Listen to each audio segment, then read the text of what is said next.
Hello guys, welcome back to my channel again. आज चाहिँ मैले लोकल चिकनको झोल बनाएको छु, त्यही पनि दुबईमा है त साथीहरू। अब आफ्नो गाउँघरदेखिबाट टाढा बसिसके पछाडि कति साथीभाइहरूलाई लोकल चिकन गाउँघरको खाना कति याद आउँछ नि त है। तर मैले चाहिँ आज गाउँघरको जस्तै गरेर लोकल चिकन बनाएँ, त्यही पनि दुबईमा है त। अनि ढिला नगरिकन सुरु गरौँ, मैले कसरी चाहिँ बनाउन सुरु गरेँ है त। पहिला चाहिँ मैले नेपाली दोकानबाट गएर लोकल नेपाली चिकन लिएर आएँ। अनि त्यस पछाडि त्यसलाई चाहिँ धोइधाइ पारेर साइडमा राखिदिएँ। यता साइडमा चाहिँ प्यानमा चाहिँ आलु भुजिया बनाउने भनेर रेडी हुँदैछ। अनि यसमा चाहिँ प्रेसर कुकरमा चाहिँ लोकल चिकन बनाउने भनेको हो। त्यो दिनमा चाहिँ मेरो साथी नै आएको थियो नि त, प्रेसर कुकरमा मासु हाल्ने बित्तिकै पुरै टाँसेर है।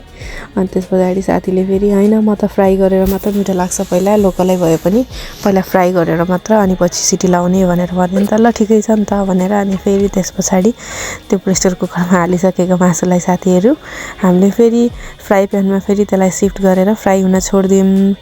अनि यसमा पहिला फ्राई गरेर मात्र सिटी लाउने भनेर गरियो। यतापट्टि चाहिँ हाम्रो आलु भुजिया रेडी हुँदैछ। आलु भुजिया पनि हेर्दै खाम मन लाग्ने, पुरा हेर्नु न कति राम्रो बनेको छ साथीहरू। हामी नभेटेको कति भइसकेको थियो।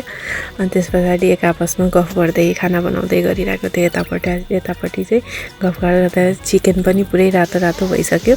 अनि हेर्नुहोस् त आलु भुजिया कस्तो राम्रो देखेको, हेर्दै खाम मन लाग्ने नि, कति टेस्टी भएको छ। अनि यतापट्टि चिकन चाहिँ रातो भएर फ्राई भइसक्यो। त्यसमा चाहिँ अनि काटेको प्याज हालेर मजाले चलाइदिने, अनि एकछिन छोडिदिने, अनि साथमा टमाटो पनि काट्ने। अनि यहाँनिर चाहिँ बेसार नुन मसलाहरू तपाईँलाई के चाहिन्छ होइन, अदुवा लसुन सबैहरू हालेर अनि त्यस पछाडि यसमाथि काटेर राखेको गोलभेरा टमाटो हालेर यसलाई चलाएर छोपिदिने साथीहरू एकछिनको लागि। अनि लोकल चिकन हो नि त, झोल खाने भनेर यसको त झोलै मिठो हुन्छ नि त। त्यही भएर हामीले चाहिँ यो पुरै मरमसलाहरू टमाटो सबै हालिसके पछाडि चाहिँ यसलाई हामीले फेरि यसलाई प्रेसर कुकरमा सिफ्ट गऱ्यौँ। मैले चाहिँ प्रेसर कुकरमा सिफ्ट गर्दै भनिरहेको, हामीले चाहिँ धनियाँ हाल्न बिर्सेछ कि साथी, गफको तालमा है, कुरा गर्दै बनाउँदै थियौँ नि त। अनि फेरि साथीले चाहिँ खोइ धनियाँ भनेर फेरि धनियाँ हालेर त्यसलाई चलाएर अनि बल्ल प्रेसर कुकरमा सिफ्ट गऱ्यौँ। अनि त्यस पछाडि चाहिँ तपाईँले आफूलाई कतिको झोल राख्ने हो होइन, आफ्नो हिसाबले कतिको रस खाने त्यही अनुसारले झोल हालेर अनि त्यसलाई चाहिँ सर्र चलाएर त्यस पछाडि त्यसलाई 3-4 सिटी लगाइदिने साथीहरू। अनि यतिन्जेलसम्म चाहिँ हाम्रो आलु भुजिया पनि पाकिसक्यो, लोकल चिकन पनि पाकिसक्यो।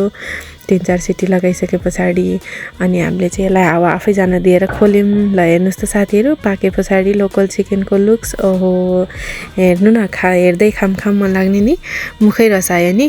अन्त मेरो साथीले भन्दै थियो अहिले त गाउँघरकै याद आयो मलाई, गाउँघरको भन्दा नि टेस्टी लाग्यो, कति मिठो कति टेस्टी बनेको भनेर। साँच्चीकै साथीहरू यो लोकल चिकन नि तपाईँले नेपालमा गाउँघरमा खाएको भन्दा नि दामी टेस्टी भएको थियो कि, तपाईँहरूले आफ्नो गाउँघरमै खाएको जस्तो फिल हुन्छ।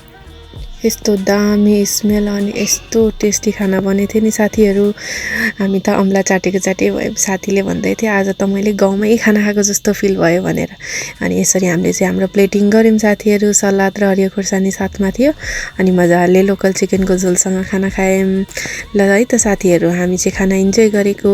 यस्तै भिडियोहरू हेर्नको लागि चाहिँ मेरो च्यानलमा जोडिनु होला साथीहरू, सब्सक्राइब गर्नु होला, लाइक कमेन्ट कस्तो लाग्छ प्रतिक्रिया दिनु होला साथीहरू। आजलाई यति नै, बाई बाई, सी यू।